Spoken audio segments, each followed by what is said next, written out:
লোকসভা ভোটের আগে শক্তি বৃদ্ধি। তৃণমূল কংগ্রেসে যোগদান করল নির্দল পঞ্চায়েত সদস্য সহ কয়েকশো কর্মী সমর্থক।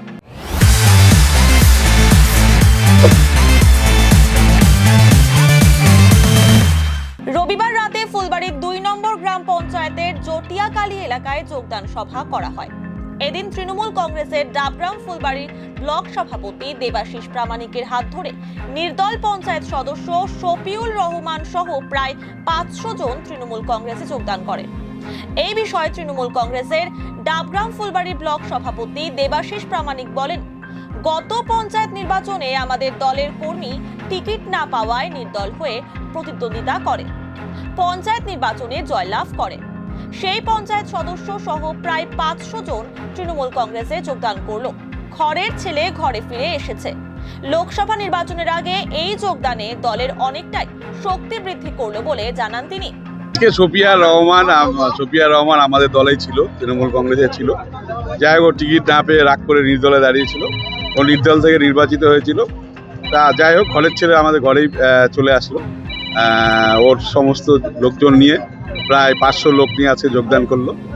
ভালো হলো। সামনে লোকসভা নির্বাচন, এই সিটে আমরা ২০২১ সালে ১০০২ ভোটে আমরা জিতেছিলাম, লিড ছিল আমাদের তৃণমূল কংগ্রেসে। আমরা মনে করি যে এইবার আজকে যোগদান করার পরে ১৯ তারিখে যে নির্বাচন আছে তাদের নির্মল চন্দ্র রায় আমাদের যে তৃণমূল কংগ্রেসের প্রার্থী, কমসে কম এখানে ১৪০০ থেকে ১৫০০ ভোটে জিতবে, এটা আমরা মানে ধরে নিতে পারি।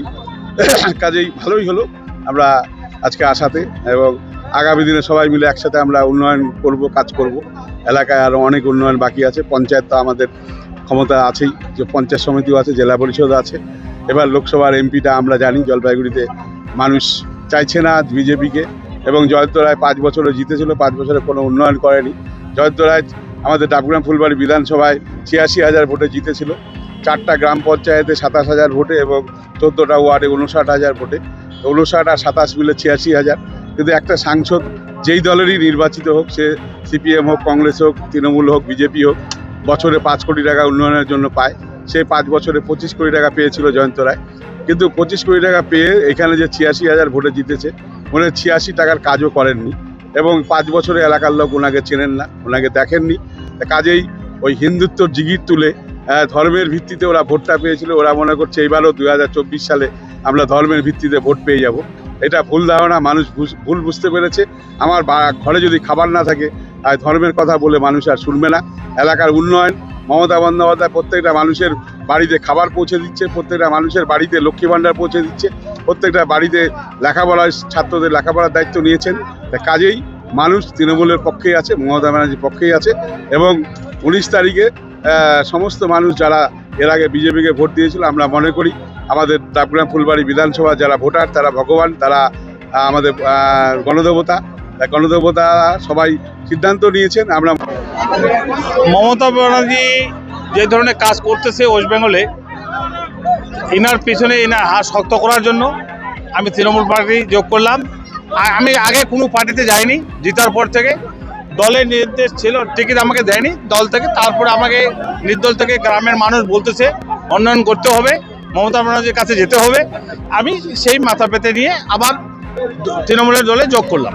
৫৩১ ভোটে জিতেছিলাম, তো এটা হচ্ছে ৩০৯, এখন হয়েছে ৩১৩। এখন ৩১৩ হয়েছে। আগে আমি পঞ্চায়েত ছিলাম, আগে আমি পঞ্চায়েত ছিলাম। গ্রামের মানুষ বলছে যে তুমি দাঁড়াও, কিছু কাজ হবে তোমার দ্বারায়। আর দলের থেকে আমি টিকিট পাইনি, এই জন্য আমি দাঁড়াইছিলাম নির্দল থেকে। আমি দেখতেছি মমতা ব্যানার্জি যে ধরনের কাজ করতেছে, তাই এনার হাত মজবুত করতে হবে। এটা বিজেপির হাতে দিলে ছেড়ে দিলে হবে না, রাগারাগি হতেই পারে। তৃণমূল আমরা সব একই দলে। আমি ২০০৯-এ এসেছি, তা গ্রামের মানুষ বলছে না আবার ওখানেই যোগ দিই, কিছু কাজ হবে গ্রামের। প্রায় আমাদের এখানে প্রায় ১,০০০ মতো। হ্যাঁ, আগেও আমি জিতেছি, ১,০০২ ভোটে জিতেছিলাম। সব আজকে চলে আসছে আমার পার্টিতে, সব আমরা তৃণমূলতে আবার যোগ দিলাম। খুব ভালো লাগছে, রাস্তাঘাট পাকা হচ্ছে। মমতা ব্যানার্জি আমাদের জন্য অনেক কিছু করেছে। ৫০০ টাকা থেকে ১,০০০ টাকা করে দিল লক্ষ্মী ভাণ্ডার। আর দলের হয়ে তো কাজ তো করতেই হবে, গ্রামের মানুষের উন্নতির জন্য রাস্তাঘাট, ড্রেন, পানি, বিদ্যুৎ,